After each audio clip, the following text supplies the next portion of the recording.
So, welcome back. We've been away for a little while, but we're back now, okay? Back with Gio, speaking about the power of your mind, how to take control of it, how you can create a reality that you want to live in.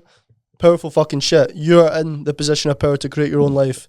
And after this podcast, that's going to be reinforced. So lock the fuck in. If you listen to this full episode and it doesn't change your life, you're fucked. Welcome back, Gio, to the pod. Welcome back to the fucking podcast. This is literally... Oh, fuck us. Welcome back, guys. Yes. I think we're setting it as bi-weekly, so it definitely gets done. Is that gay? Yep. Very gay. Very much so. Aye. So weekly. Yeah. I mean, they want you weekly, and you're holding out for bi-weekly. You're holding out on them. Hey, look, you're back, and that's the main thing. Okay, yeah. So you can start bi-weekly and build it up. I think the goal would be to be in front of the mics Weekly. Sorted. So People love your stuff. People love your content. It's great seeing you out there. 100%. How fucking rude, Gio. Oh, sorry. God, you think a podcaster would have known better? So I should know better, boys. So to start off, right? Fucking sound as well. You've got a group called The Moot Mindset on school, right? Obviously, I looked into that properly like that last week after months of you fucking adding this to it. But one of the first posts that I seen, which sparked me even asking you a question, I was jumping a call, was how all of your actions come from feelings. Mm-hmm. Tell us a bit about that. So people that get stuck, one of the most common things that I'm asked is, like, how do you get results? And that's the thing that people want, because people inevitably want the results, but they don't know why they're not getting the results that they look for. They get into different patterns, they get into different behaviours. And it's like if you were operating a piece of machinery and you didn't have the instruction manual. And what we did on the call was I was showing you why you take certain actions. So we're constantly driven by feelings, and there's a way of describing it. It's essentially a triangle similar to a fire triangle. If you were ever in school, they taught you needed three things to make a fire. You needed heat, you needed fuel, and you needed oxygen. So that was the three things that you would need, and if you got those three, you would make a fire. So every single thing in our lives is driven by how we feel. That's why I say emotions are powerful, because how you feel will drive your action. So if you think of it, how you feel will determine what you get or what you do, and what you do determines your results. Then the initial thing is, well, how do I master my feelings? How do I master my emotions? And that's the thing that people find really tricky, because you'll hear things like, yeah, I just can't seem to get in the mood, or, you know, I don't know if this is for me, or, yeah, what's the point? And these are all feelings. So, you know, they're all telling you what is going on before that. And the thing that there's things in life that are difficult to work out. The chicken and egg is the classic one. What came first, the chicken or the egg? And you go, well, what came before feelings? And that's really straightforward. That's really easy. And that's your thoughts and focus. So whatever you think about and whatever you focus on will determine how you feel. So if you want to get better results in your life, it's not about the plan. It's not about the trainers that you need will make you faster. It's not about that lifting strap. It's not about changing gyms. It's not about anything like that. If you want a result in your life that's better than what you've got just now, you need to master your emotions. And whatever you focus on, so where your focus goes, your energy flows. So whatever you focus on, you'll take yourself there. So I'll give you an example. Someone that's saying, like, give me a classic one from one of your clients that you hear where their feeling is a wrong feeling. Yeah, I just don't feel motivated. Right, so what they don't feel motivated, they can't be bothered, they're not up for it. So their thought and focus is likely only going to be a number of few things. I've been busy, I'm not really sure this, you know, I've got the energy to go to this gym. They're focusing on not having energy, and this is the last thing they want to do. So their feeling is deflation and demotivated and a bit demoralised. So what action do they take? They don't go. Yeah. They don't go. So it's like, well, if you controlled your thought and focus, you would be something like this. The antithesis or opposite of that would be, if you went to the gym, how good would you feel? Probably feel quite good, right? The feeling is good, right? If I got this out of the way and I improved myself, because this is what my goal is, I want to get in great shape, or I want to get healthier or fitter or stronger or faster, what would this do? I'd feel proud of myself. So you've got feeling good and proud as your feeling. So the thought and focus is instigating the feeling, and the feeling drives the action. So think of the focus and the thought as you're looking out your windscreen of your car, and your emotion is your accelerator pedal. You're either going towards it. Now, if you're looking out the side window to despair and deflation, well, you're going to steer and veer the car right off the road. You're not going to head to your path, and that accelerator, that how you feel, will drive you towards it. And that's what happens with people. Something I want to reiterate as well that I've been saying all the time is everyone is in a position of power over their own mind. Like they've all got you've got a choice to feed the right thoughts and then feel the right feelings and then do the right things. Whereas a lot of people, what would you say to someone that feels like they've not got control? Like they actually, so I've been speaking to a client recently and he said, yeah, this conversation right now, I feel conscious, I feel positive, what you're saying is really landing, but when I go into the dark room at night time or when I go into the house and I'm alone, I don't feel like I've got control. What would you say to that person? I would just say that it's a cop-out. Right? That's the first thing, it's a cop-out. And the reason it's a cop-out is you are saying that you're helpless to what you can do. Like you're in charge of everything. Right? So what he's basically saying is I'm feeling helpless to the feelings that I feel when I go into this environment. Is it a cop-out or is it a lack of awareness?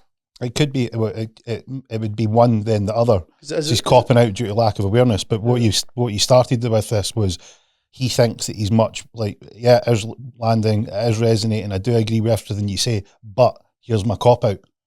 Like the language that he's using is pointing that that's a cop-out.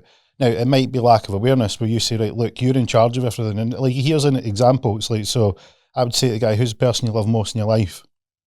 Like daughter, son, mum, brother. I've got a gun to their head. You go in and you can't be bothered and I'm going to blow their fucking brains out if you don't get there. Are you quite as helpless? Nah, you're definitely going to take action. You're going to do whatever you need to do to help save or rescue your nearest and dearest. What it is the stakes that are on the line for you to take action. You don't have enough in your bank, your mental bank, to say, I'm going to take whatever action it takes to get the result that I'm wanting to get. Because what happens is there's nothing at stake. He can just tell you what you want to hear. Look, it's just, I just feel like I'm so helpless. And when I get in the room's dark and I'm alone, then I just feel hopeless. Like, we've got a gun to your loved one's head. How helpless are you now? Oh, that seems to be you've engaged with action again. Well done. Welcome. Well, that clears it up, because if you were truly helpless, you wouldn't be able to do anything to save them. But it's just a case of what they feel about that environment, and what they need to do is change their state. So their state of mind and how they feel when they get in that environment is one way, and the quickest way to handle it is to change it. And what I've described there is massive leverage. So if I've got a gun to your head, the head of your loved one, that's massive leverage to take whatever action you need. Now that action can be, the way we do it in mindset is when you want to shift. You want to shift from, I'm doing one thing this way and I want to move it to the other way. We make massive pain. I create massive pain in staying where you are, right? So you're not making the gym, right? And it's not going to change you tomorrow or today.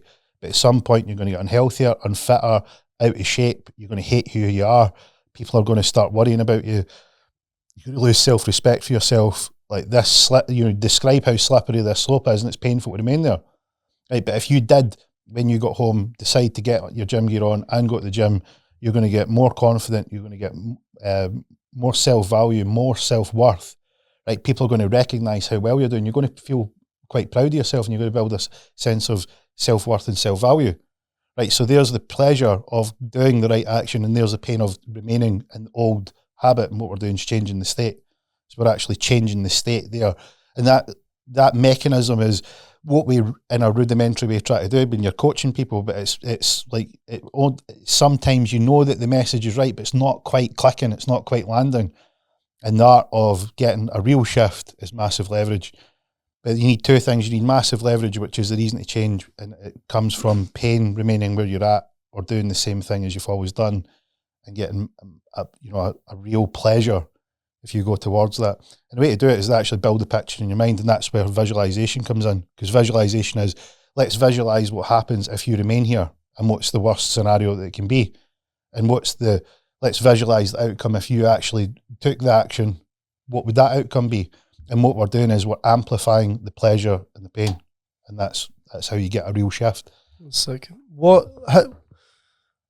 how much of these obstacles and perceived walls that people can't get over in their mind is just sheer fucking entitlement though, and just pussy first world fucking problems? Because a lot of the people that say, oh, I don't feel like this, don't feel like that, then you can then put it into perspective and give them perspective of how much worse it could be. It's like when my life gets quite hard and stressful, it's obviously a very good fucking life, so it doesn't get too hard and stressful, but I do always put things into perspective of like how bad it could be, the position I could be in. How much of the problems do you feel like people deal with in their head is just fucking pussy entitlement from just being in a first world country, being born into such a privileged life, waking up with a roof over your fucking head, food in the cupboards? Like, there's so much entitlement I feel like is sunken in as you're born into a world like, a country like Scotland, that these problems are much bigger than they fucking should be in your head. I think one of the things that I notice more is that like we've always had a roof over our head, and we've always had sort of some degree of the promised land for what other countries would look at us as. But recently, over the last, I would say 10, 15 years, there's been a significant increase in that, and the increases came from, call it the woke mind virus, call it the, whatever you want to call the agenda. But that is definitely something where there's a real push in society today to be weak and to allow this victimhood mentality to come in, and it trickles into people. Yeah. And I mean, it's everywhere. And it seems to be the currency today, where it's like, if you shouldn't struggle and things shouldn't be hard, and if it is, then it's not you, and it's some other sort of situation out with you, and you can't be held to be blamed, and you should talk about it, and people should recognise that, and it's like, blah, blah, blah, blah, blah, blah, blah. Right, go and look at anyone. Go and pick any hero that anybody's had. Rocky, Rambo, all these people that you'd look up to. Right, it's always about the struggle. It's always about embracing the difficulties. It's always about getting out the hole. That's the thing that makes a huge difference. So it's not about as such saying, look, this is bad and that you should avoid it. Like, going back to the triangle of how you master your emotions is that outside things are going to happen to you. Right, there's things that are out with your control. You can't do anything about them. But the thing that you are in control of is what they mean to you. Right, so if someone has escaped a war-torn country and they've been shot at and they've sort of survived and they've been malnourished and they've been on death's door, and they arrive in the promised land, and then they work their way up to the American dream, and they go and have an amazing life. Their story isn't because of the end. The story is where it began and how they progressed through it.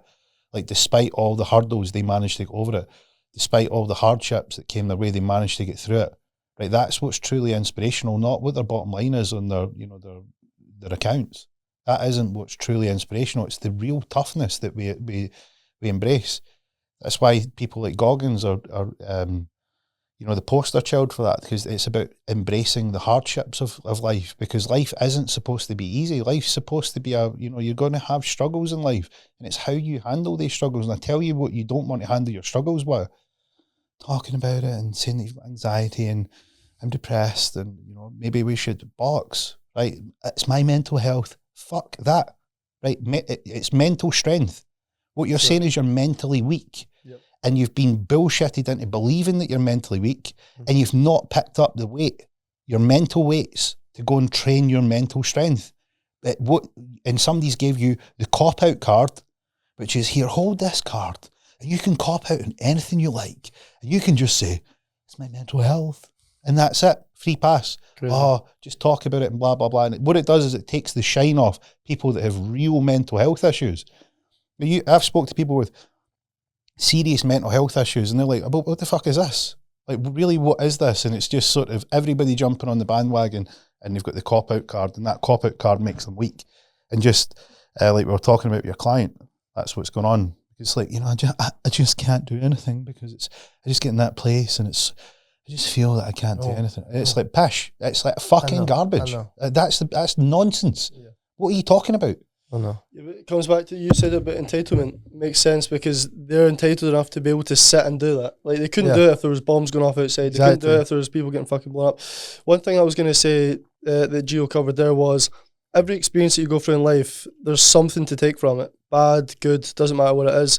If you go into life and view life as a continuous learning process where you can learn from every situation, you're going to at least look for some kind of lesson. If you feel that you've lost something or you feel that something's negative, you're going to look to learn something from it rather than just looking at it negative and taking it as a negative.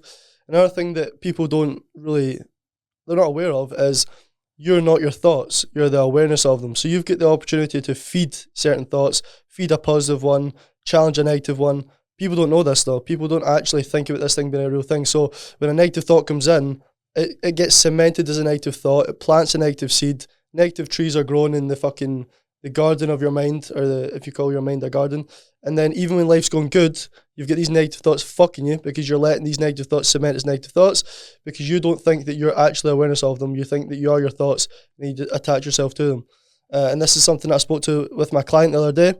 And after having this kind of conversation or listening to this podcast, you're then more aware not to allow those thoughts to control you.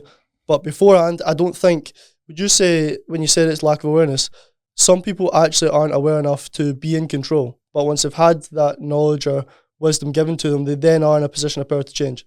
Well, I mean, the way to do it, I guess what your question is how would you change someone that doesn't have that awareness? Is that what you're looking for? Or like, do you think, or is it that you think that people just don't know what they're doing? Yeah, I think before having these kind of are chats, they able to change? I don't after think having a they're conversation? to blame. I don't Like, think anyone listening to this, right? If you're out there listening to this and you go, "That's not me because I've got an excuse," you're not aware enough. Right? So if just turn off now, right? The rest of this is going to be unbelievably bad for you because it's going to destroy all your excuses. What comes out the other side of that is the power to actually influence and manifest the life that you want. Right. So if you're not ready for that because you like cop-out land, then you need to go and find somebody that's going to back that because that's not here. And here's what happens is that people, like, what is mindset? Mindset is, and you ask people that and they don't know. And they're like, I said, mindset's a set of beliefs that you have about how this world operates. So you have a perspective and beliefs that how you think the world is. And when you talk about changing someone's mindset, what you're looking to do is actually show them that some of their beliefs, changing the beliefs is going to be a big word, but what you're looking to do is upgrade their beliefs. Yep. Right? And what you're looking to do is show them where that upgrade is possible, because it's not about totally changing your identity. It's not about totally changing all your beliefs. But just like anything, things get upgraded with new information that comes in. So the type of people that are going to be listening to this podcast are the type of people out there that are looking for that information. They're like, right, I'm not getting the result in life that I want in relationships, work, business, job, friendship, and so on. I think I need to find the answer. And if they're asking that question, they're already way ahead of everyone else. And the reason being is they're open. Right? They've opened their mind. They've put aside the cop-out card, because the cop-out card's there for everyone to use. All you need to do is blab mental health, PTSD, trauma. Right? On you go, sir. Straight through to cop-out land. No entry price required. But they've not taken that. What they've done is say, I want better than that. They have a look at cop-out land and imagine cop-out land's over here.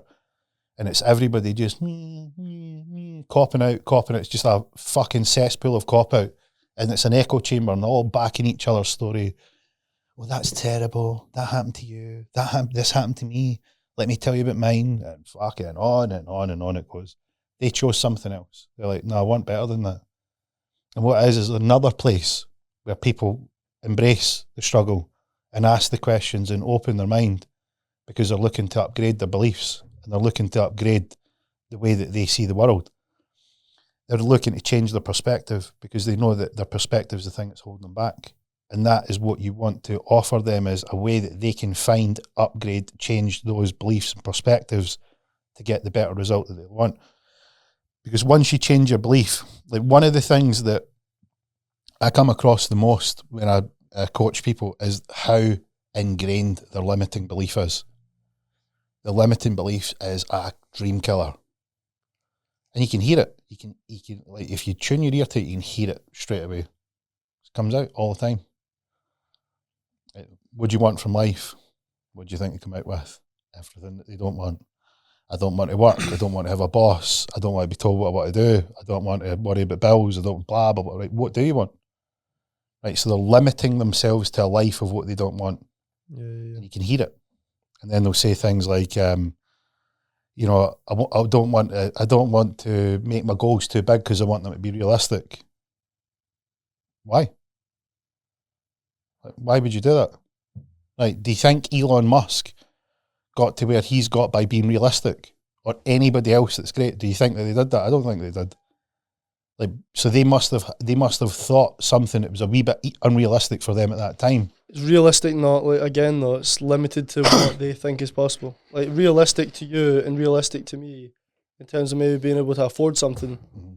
Two fucking different worlds. So realistic. Do you not need to kind of live in the realistic to a level above you before? You might have. You might be further on. Like if we ran my timeline at my age and your timeline now, you might be further on than me, right? Yeah. You might be more advanced at the age you are to the age that the same age that I'd have been doing at my age, the same age as you, right? But you're limiting your possibilities and looking at my life, going about what you can do and what I can do. Like you'll be able to do more than me. But I might look at you and go, you're going to go further than me. If you go at the same momentum as I went, you're going to go. You're at this time today when you reach my age. Now you'll be past me. Right, that's how I look at it, and that's wisdom and experience and knowledge and taking that into account. But your limiting belief would be, oh, you've done X, Y, and Z, and like you can get way more, and I need to be realistic, and say here now for the people out there that want to back that, like today here at present, that's true. Like, but what we're not doing is dealing with the present. We're dealing with what comes next. That's what I mean, and that's a measure of timeline. So like a client comes to you and doesn't go like, we'll do the consultation today. I'm going to tell you what my goals are. And when I leave, I want a 6% body fat and abs. You're like, right, no, that's not how it works. What happens is we start with where you're at and we go, here's where you're going to go, right? Or there might be multiple sort of sessions of therapy you need to do with them. You're like, right, look, we need to get you stretching. We need to do these mobility sort of techniques. You come back and we'll do some deep tissue work.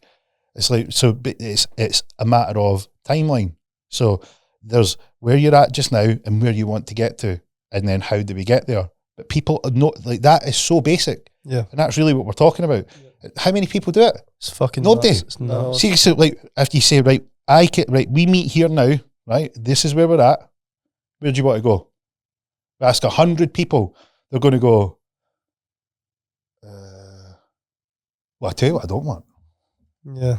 Yeah. Right. And right, if that's as simple as the mechanism is, and really that is all it is, where you're at today, where do you want to go? You do it with your clients, you do it with coaching, you do it with people that ask you, like, where do you want to go? I haven't really thought about it. I want to be realistic, so let me cap it. Yeah. No, yeah, because it's like us saying we want to be millionaires right now. Realistically, we cannot become millionaires with the tools and fucking stage we're at right now. But that's what I meant. Like 10 years down the fucking line, we're going to be investors. So it's like living the realistic that's applicable in 5 years time. When people apply their goals to the reality of their life right now, not what they like seek to become. I think was the point. Is that not the point? Well, let's just play a scenario out, right? So they say the end goal is you want to be a millionaire. Yeah. And you want to be a millionaire, and how many, what's the timeline? Timeline before 30. So how many years is that? 7 years. Right, so in 7 years, from where you're at now, and you want to be a millionaire in 7 years, what steps do you need to take? What's the right, let's start with how you're going to be a millionaire. What are you going to be doing? So I'm going to be scaling my sports therapy business into having a team. No, you're already there. So what's happening? You're a millionaire, you've knocked out the park, you're 30, you're cake to the girls, good time. What are you doing with your life? What am I doing now? Probably. No, with your life when you're at 30. In terms of with my money or just Like, living? how, Yeah, like, what you do. so you're a millionaire, are you a property millionaire, are you an investor, do you Yeah. have several businesses? Like, how is it that you want to be a millionaire? Yeah, okay, cool. How cool, are cool. you? So you're a millionaire, I'm sitting down with you in a mic. Like, Businesses and you profit. fucking smashed it at the park, man. That's great. We spoke 7 years in the podcast. I knew you were always going to be a millionaire. How did you do it? What did you get up to? Clinics around the world. I invested in property, little bit of heroin, decent. There we go.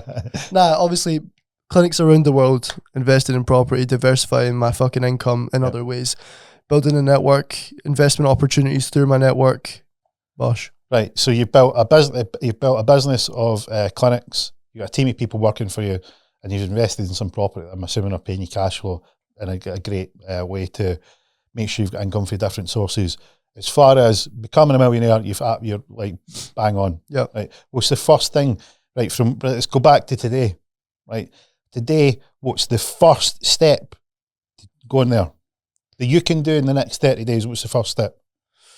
To getting No matter closer. how small it is, it could be getting a business card printed up, reaching out to somebody that's Yeah. thinking of being a therapist, making that contact. What is it? What's the first thing you can do in the next 30 days? It's like there's so many things. They'll pick one.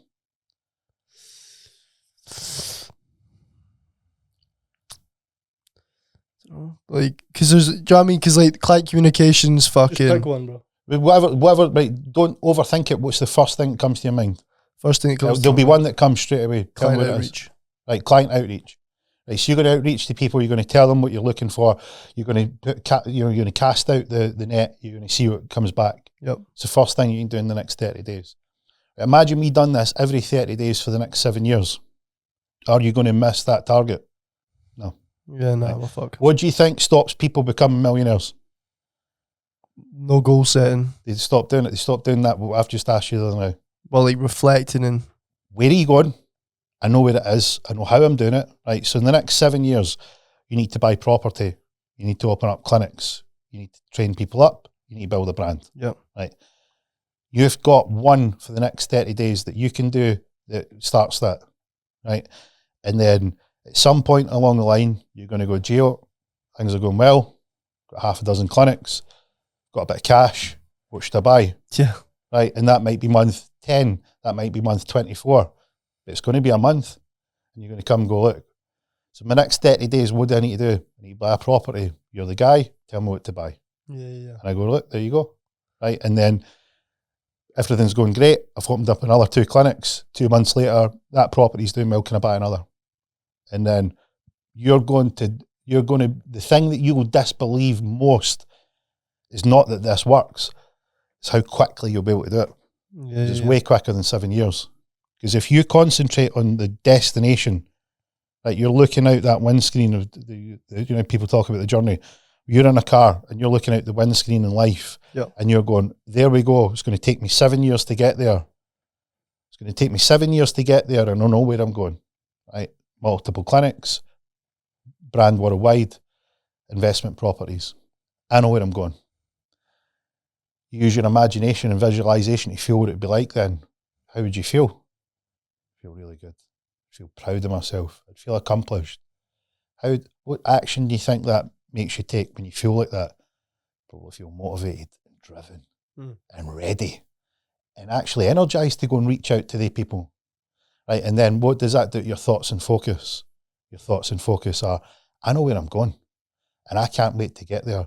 I wonder if it'd take me 7 years. I wonder if I can do it a little bit less. What's the feeling that comes next? Yeah. Wow. Motivation, driven, disciplined, laser beam focused. What action do you take next? Because this is how it goes round the triangle, right? Just like you can build a fast. The more momentum you build, the quicker your car goes down the line. But it would tell you what you're not doing. You're not looking in that rear view mirror going, well, I tell you what I don't want. And this happened to me and that happened to me. That rear view mirror is not any good to you. You're looking where you're going. And I'm just chapping on the window every now and again. I'm like, right, what are we doing the next 30 days? What are we doing the next 30 days? What are we doing the 30 days after that? Hit the accelerator, because what's the accelerator? How you feel. I'm just going to go, how are you going to feel when you get there? You notice that you're speeding up. How do you feel that you're actually accelerating? Feel really good. What action are you going to take? I'm going to reach out to more people. Things are going really good. Sick. Like the properties are flying. I'm sending you revenue reports and you're like, man, how do I get more of these? And I'm like, well, let me show you how. Yeah. And then before you know it, you started cruising doing 30 miles an hour. Now you're doing 210 miles an hour down in this Bugatti of life. You're here a bit early. I thought this was going to take you 7 years. Like 4 years wasn't too bad. Good on you. Yeah. That's so sick. So see that what you're explaining, it's just for the people watching as well, it's that positive triangle that you're in. And that's taking you up the level. And the analogy I've been using, my client says, when you put the coin in the charity box and it spins round and round but goes down into the hole, I've literally been using that because the same way that can happen, it can happen in the positive sense that you've just spoke to Jack about. I've done a full podcast on this, so if anybody wants to check it out, I've put a podcast up for free. As I said, I do one-to-one coaching, I do group coaching, so like you don't need to pay for the podcast. You can come and see, you can check out what's in there, because I mean this is about taking people and turning their lives around. Yeah. Right, and the idea is that just like what you said, it's understanding how you work. Right, you have this apparatus within you, and you can use it the wrong way to go down. Just like you said, the spiral goes down. Right, and there's language, you'll notice what people say. They'll say things like, doesn't matter what I try, it never works. What's the point? So all their pennies in life is just going right down that sinkhole, right? And it's the thoughts and focus drives the feelings, drives the action, right? My focus is it'll never work. My feeling is my feeling is disappointment. My action is why take part? It just goes down the drain anyway. And then you keep whirling it round, and then you go on a downward spiral. They'll say things like, life, this isn't just for me. People like me don't get this. Why bother? Why try? I can't do anything about it. I'm helpless, and yada, yada, yada, yada.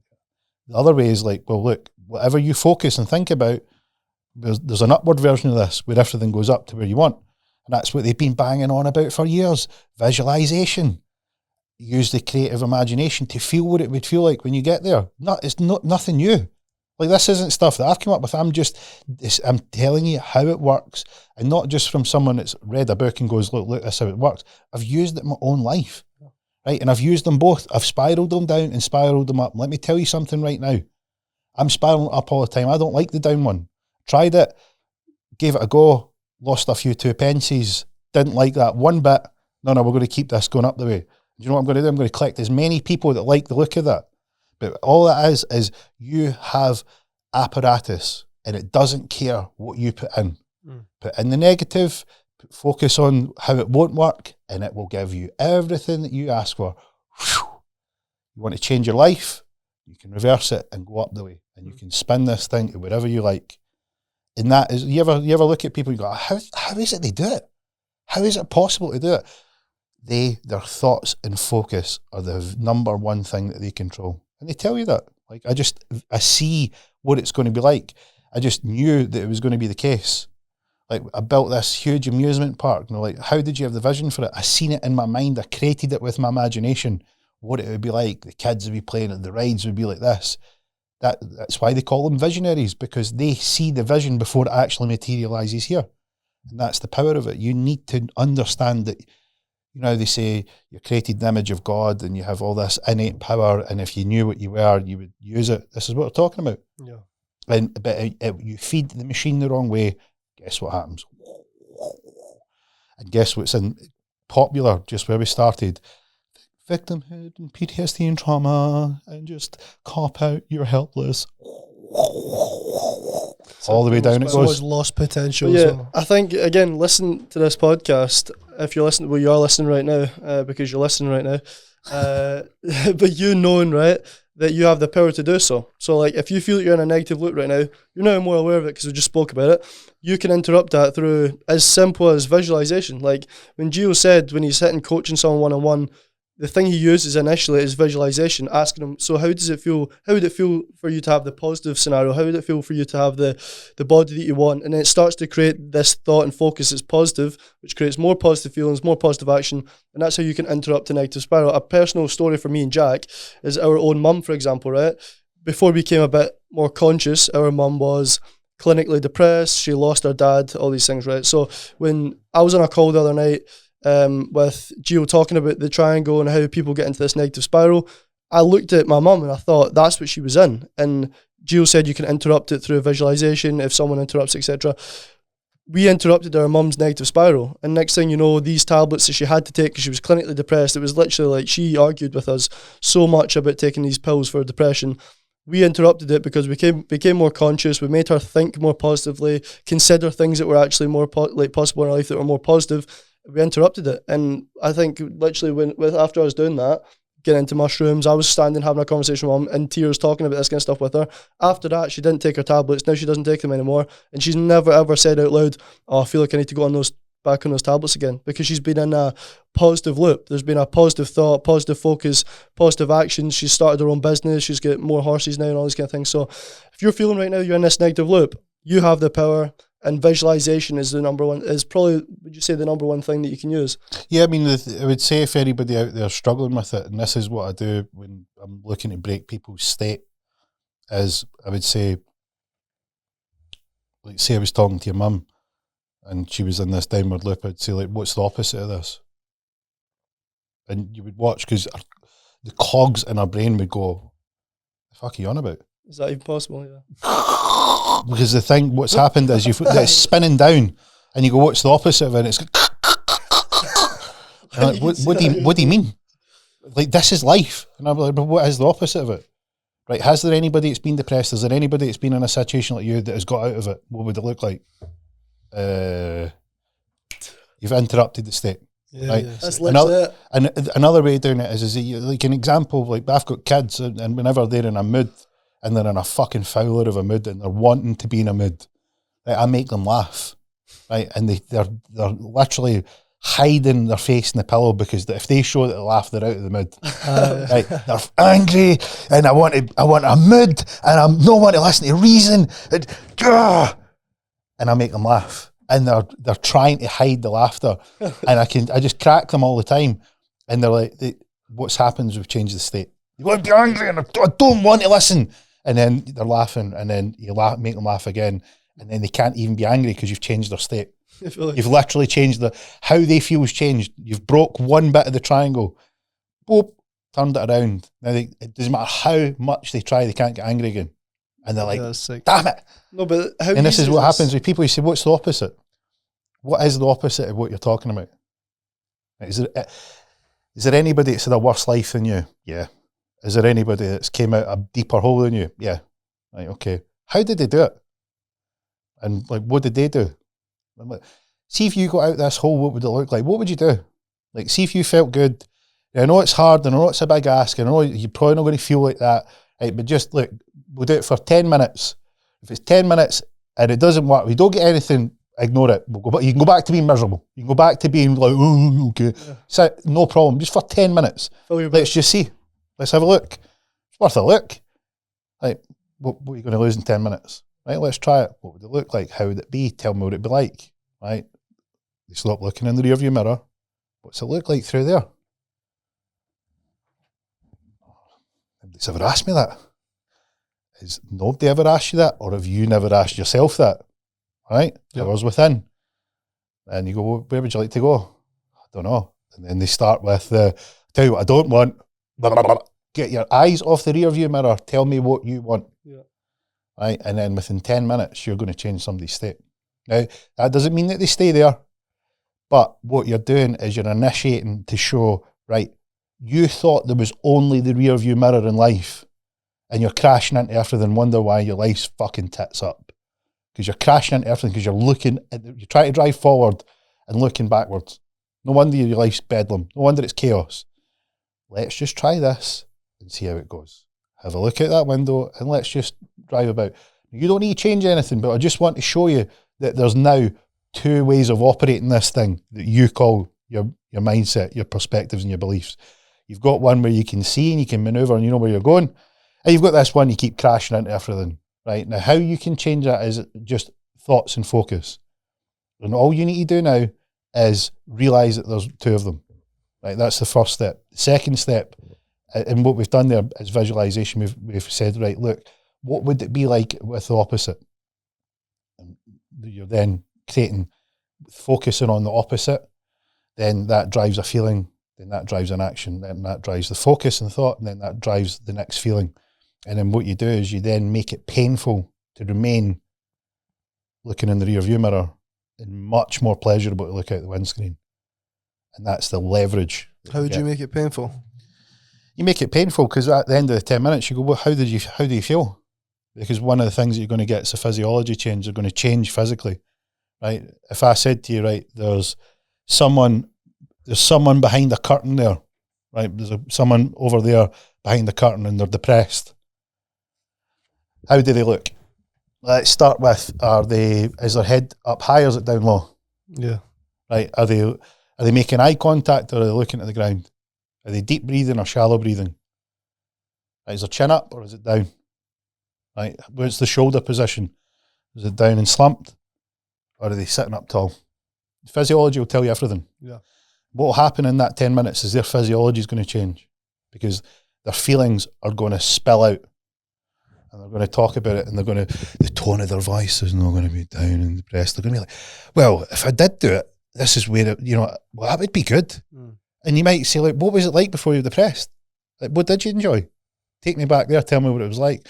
Well, I used to do this and I loved going to that park and there was always this one bench and I loved sitting on the bench, and every time that I sat on this bench there was always this bird that used to chirp in the trees. How would that make you feel?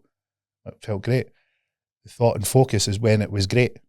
Mm. And the feeling, they're not going back in time. They feel that right now. Right? What did you do? What made you enjoy the park?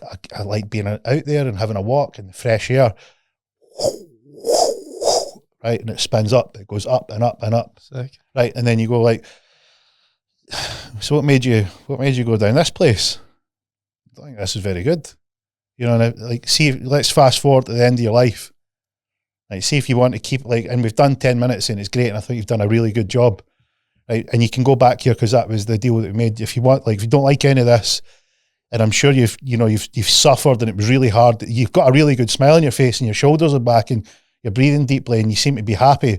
But I don't want to go to overboard. But you seem really, really happy. So if you go to the end of your life now and you don't change, and we forget this 10 minutes we've ever done, what does the end of your life look like? How do you feel looking back at your life? What would it be like? Nah, I'd be gutted. What would you be gutted about?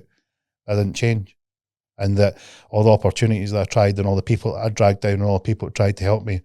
Like, how would you feel about them? How would you feel about yourself? I'd feel it was a waste. Right? Okay. So, do you think you can do another 10 minutes of this? Yeah, I probably could. Right. What would your life look like if you'd done 10 minutes of this just once a day? What would it look like if you went back to the park?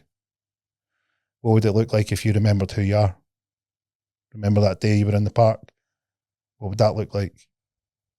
Imagine that you ran your life and you lived like every day like you did when you were in that park. Because you can. You've just shown me that you can. It took you 10 minutes and you got there. What would your life look like then? What about the people that you love? How would you feel about yourself? Massive pleasure, massive pain. Yeah, that's perfect. Right, and then this is where the frustration comes in, because then what you want to institute is some sort of mechanism that allows that to continue, that reminds them to do it. And this is what we mean about doing the reps and getting a program and going to the gym and coming and getting work done on yourself and looking after your body. This is where the big chasm between, right, how I feel about myself and the beliefs that I have about the world and this thing that I hope, and they've got this massive chasm and it's all these excuses and the cop-out, and what you want to do is slam that shut, go, no. You can have all of it and you can have it right now, right? And then this bit here starts when you've made that bridge there. And what you're describing is the frustration that you have with people that are like, right, they come to me and then they just jump back. They come over and they jump back, and they come over and they make the excuse and they jump back. Like, fuck, why can they not just fucking see it? Like, are they not aware of what they're doing?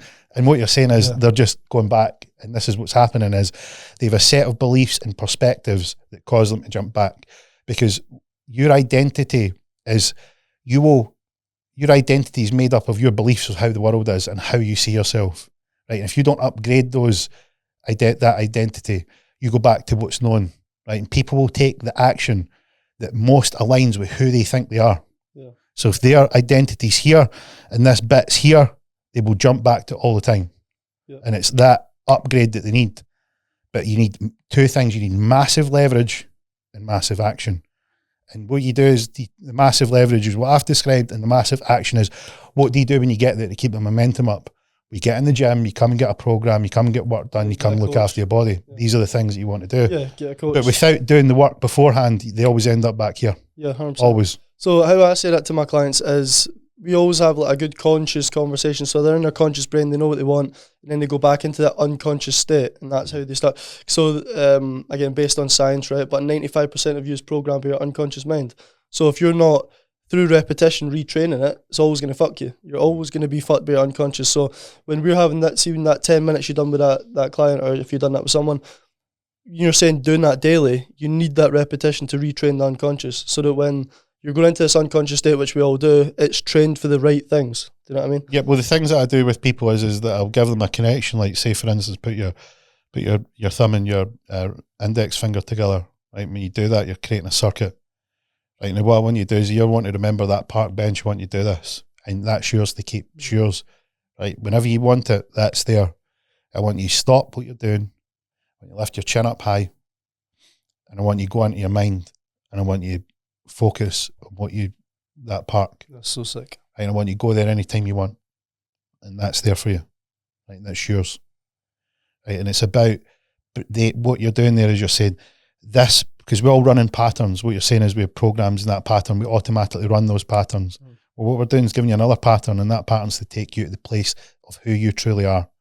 Because what happened in that park is you're close to what you are. You realised the things that drive you. Your emotions override everything. There's probably joy, love, and happiness. Because you loved being in the park, you felt joy hearing the bird, and you felt a deep sense of happiness being there. And that was what you are. And that's because of the story that you've told yourself that you're not enough, or that you hate yourself, or that you're depressed, or you're blah, or blah, or blah. You've told this story and you've got a disconnect, because who you're telling yourself you are and who's in that park are two different fucking things. But you're believing that you're one, and the person in the park screaming, I'm over here. Right? What we're going to do is cut that fucking rope of bullshit. We're going to slice that rope, and I'm going to remind you who you are. Right? And it can be as simple as going like that. And you can do it every single day. And this is the thing about the planners. This is why I think people need someone that can do that with them, that can dig that out. Because with the best will in the world, it can be hard. It can be a tall ask. Yeah. You know, like fill in this form, like you'll go through these questionnaires and you're going to find like that deep moment you were at the park. I'd be lucky if 1 in 100 did that. And sometimes, like, you know, because people have a perspective of a question and it's about, no. Like, I mean, we done it in the call. Yeah, we looked into it. And you were like, you know, I don't know how this is so hard. And it's not that it was hard, it was we were breaking the program. Yeah. And we were peeling back the layer and peeling back the layer and peeling back the layer. Like, oh. And that's the thing is that's where you get the connection, because you've connected to the thing that you know is really you. It's always in there. You never lost it. You just forgot where you put it. Yeah. It was always there. See, for most people watching, because people watching this clearly do have a desire to change and want to improve and fucking fulfill their potential, all that kind of stuff. But they hear these things and they're like, oh, this is class. But then they go back to their environment at their house. They're surrounded by people that are just the fucking opposite of who they're trying to become. What would you say a few things to those people? Because I know, like, if I was watching it, I'd be like, fucking easy for those cunts to say. They got their own businesses, they're doing well. Like, obviously you're a fucking multimillionaire, so it's like even easier for you to say, like, it's easy for me to say. Yeah, easy for you to say now.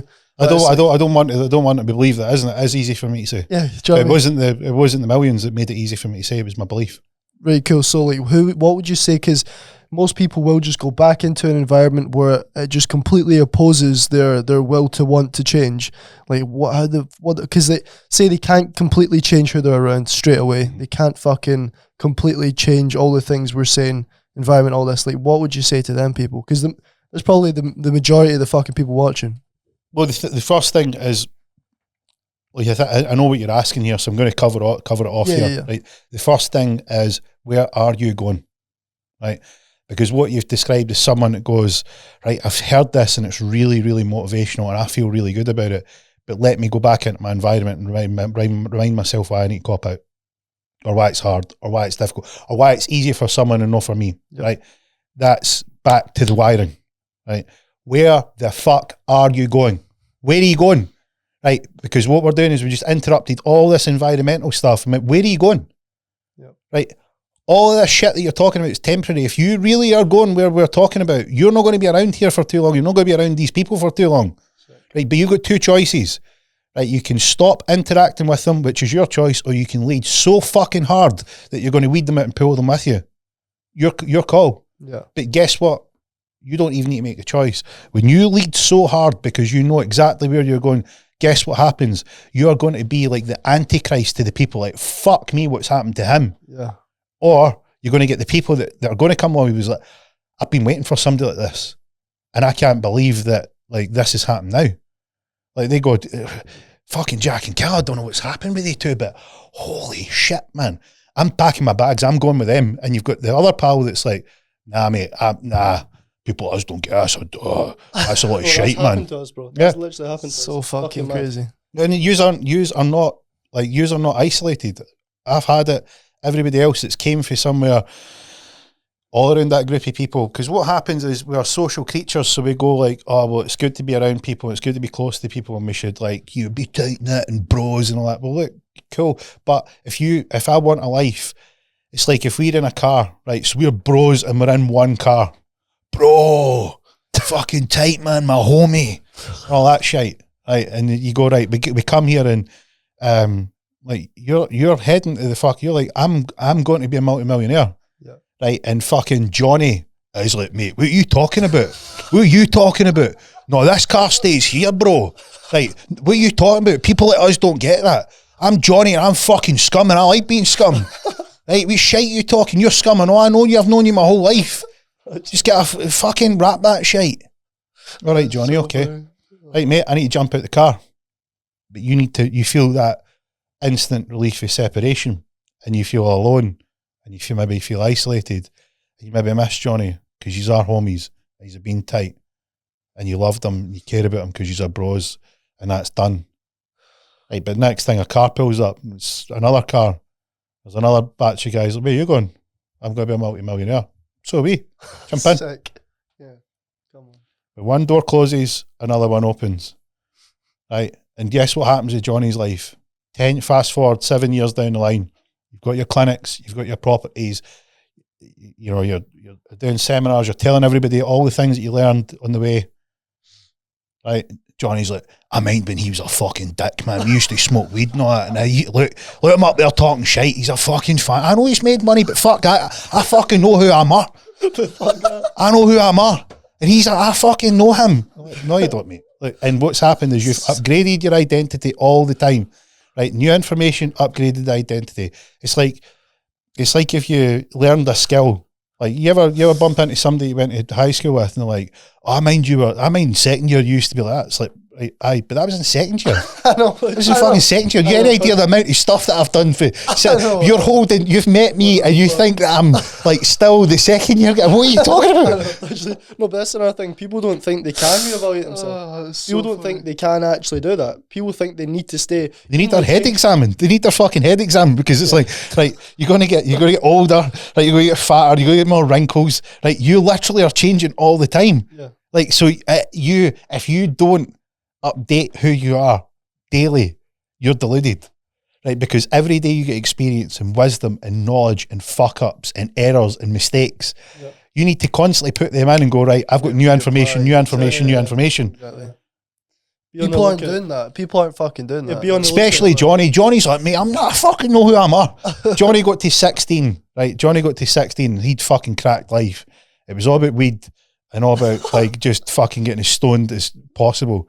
Right, and he's all his life's about is finding the way to get stoned daily, doing whatever it is. And then Johnny wakes up at 43, still staying with his mum and dad, talking to the young team and buying them bottles of Buckfast because that's still who Johnny is. He's 16 in his head, 43 in his body, and his mum and dad are like, that was fucking us spoiling him, and we knew we shouldn't have done that. We knew we shouldn't have done that. And then Johnny's like, mate, are they two, that Kyle and Richie, man, I'm sick of seeing them. They're doing my tits in because I fucking know who they are. What Johnny's actually saying is, I hate that they make me look bad about my decisions in life, and I would rather attack them than admit that I made a cunt of it. Yeah. Right, and everybody, we all know a Johnny. I fucking hate it, man. What are they talking about? Being accountable? Accountable? What the... Fuck it, I don't even know how you spell accountable. I fucking dogged that class. Fucking fannies, I know who they are. I know who they are. Fannies, man, I mind them.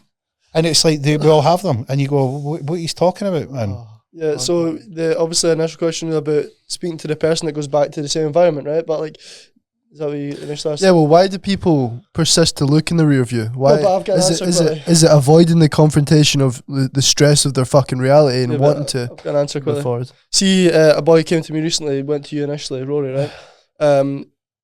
A lot of these people, you're not surrounded by anyone you can have these kind of conversations with, or you can have this type of fucking chat with, or like speak about these kind of things. And that's why the coaching that I do is the type of coaching that I do. It opens you up to these kind of conversations. So if the only way that you can get access to this shit is obviously podcast, but working one-on-one with someone as a coach, that's when you would make the investment. And obviously Gio's got a mindset coaching group as well. These are the kind of ways that you need to start investing in yourself. If this podcast sounds like something you like hearing, and you don't have it around you, there's everyone around you is a shit talker, everyone around you is a fucking zombie NPC cunt. You need to invest and get, like, at least open yourself up to a little bit of this through coaching, or like fucking your school group is free, yeah? Like, Gio's download school, SKOOL, Mount Mindset, join the fucking group. Literally, our $20 to get the full access. $20 gets you full access. $20 a month gets you full access to everything that we've described. And this is the thing is, and like, more. There's so much more. We've not even scratched the surface today. Yeah, we've got like how to become more confident, what to do with limiting beliefs, how to identify what it is that you want out of life, how to structure your goals, how to plan your day, how to monitor yourself, how to become more accountable. All these things that they talk about. And it's these sorts of things that are out there. Like, if the only thing that, even like this podcast, this is why we were here today, is that there is guys out there, guys and girls that are out there that are hanging on your every word, right? And that's why it's so important that you give this out, because when you're giving that out, right, you're giving them a sign, right? You're giving them a bit of belief, right? And you have no idea how important it is to them. Might seem nothing to you, just coming along, recording a show, putting it out there, right? It is so impact. They will talk about the time that their life changed and they heard that, so right? And that's why I'm saying bi-weekly. And no, you want that as much as possible, because what happens is you've got the people that don't have any money, right? And they need the free stuff. It might just be the podcast. The only thing that costs them is their time, right? But if they truly start to listen and implement these things that we're talking about, their results show up quick. Guess what happens? They want more. And that's when it comes back, when you can go and do one-to-one coaching, group coaching, events.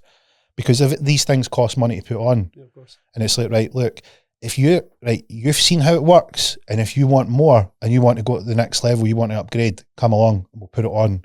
And we'll do it face to face. But guess what else happens? It's not just about upgrading you, it's about upgrading your network. It's about you jumping in that, analogous car with the new guys. Where are you going? Come with us. Come on in. I'll be coming. We're going to the same place. Or you've got somebody that's doing shuttles back and forward for Millionaire Land, and he's went and picked up, and you're just coming as well. I was just picking some guys up for the airport. Yeah. You jump in here. Plenty of room. Right, and that's who you become. You're connected and energized with the people that have the right energy.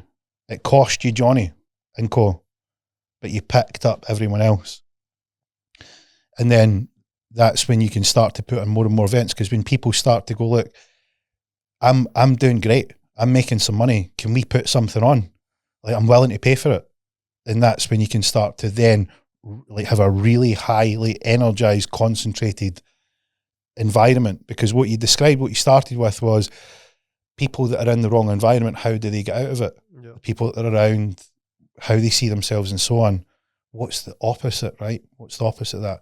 What about a highly charged place with people that is all about pushing you, all about getting the best out of yourself, and just a totally focused, energized place where you go, yes.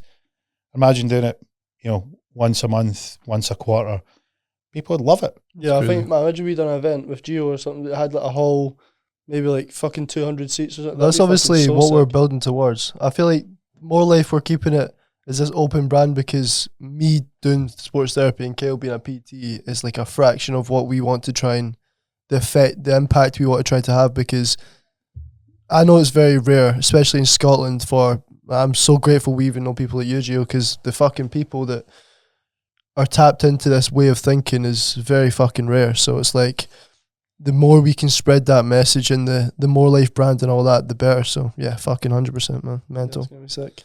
It's so sick as well that's what I'm saying. We always know we've been trying to build more than just fucking be a PT, be a sports therapist, but it's cool to see it all starting to come together when it comes to like knowing the purpose behind why we're wanting to build a community and really actually change people's fucking lives and give them more life, in the sense that more of what they want to do.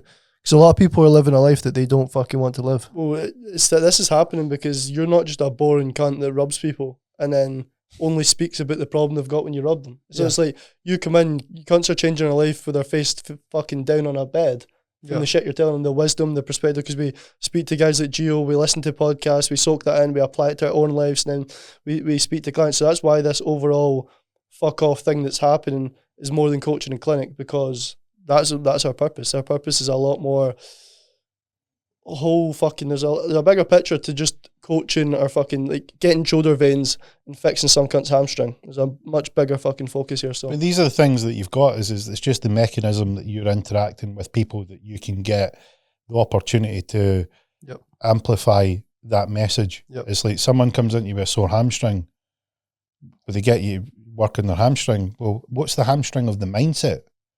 What's the sore shoulder of the mindset? Right, it's got other words. It's limiting beliefs, and it's you know, I feel that there's more out there. There's ailments of the mindset that need someone to go, look, can you do a bit of work on me? Because I'm looking to get fitter, stronger, healthier, and that's why I call it mental strength. It's like, if you had an injury and you were wanting to get stronger, you would go and get the injury dealt with, and then you would go and say, how you maybe got a coach and go, look, how do I get stronger at this particular thing? And that's the same thing. It's the same. It's the same principles, regardless of which arena that you're using it in. Yeah, so sick. Yeah, well, if anyone watches this whole podcast, their life will be fucking changed. So I feel like just finish it. I think we should finish it with a sentence from each person. Sentence from each person. Just a closing sentence. What have you got to say to the person that's listening? You can start. I'm away as of this Saturday, so get yourself booked in 2 weeks from now. Nothing referring to what we just spoke about now. We've given them enough. One sentence that I want to just reaffirm though is, after the things we just spoke about, you actually are in the position of power to make the change. You're completely, you're in the driver's seat. You completely are. A lot of people don't think they are, and again, like you're saying, it's victimhood and things like that. But I do genuinely think a lot of people aren't really to blame. They're just really unaware. But once you listen to this podcast, in my opinion, you're now more aware. You're now in a position of power. And my question to you is, what are you going to do about it? And your answer to that question, that is what your future looks like. That's pretty good. I don't know how I'll follow that one up. What I would say to anyone that's listening out there is that if you don't like the life that you've got, or you think that there's more, would you be prepared to give it all up to have the life that you want? And I guess that's the thing that holds most people back, is they think there's things in their life that they want to hold on to, but fast forward your life if you don't change anything and think about what it looks like then. And then if you dare to dream, have a look at what your life would look like if you did change and you did put in the effort and you did go all in and you did commit. What would that look like? How would you feel? And the motto that we've got in my mindset is, we're going to the top. Are you coming with us? Because we're out there. Don't think that you're alone. Don't think that you're stupid for dreaming, and dare to dream big.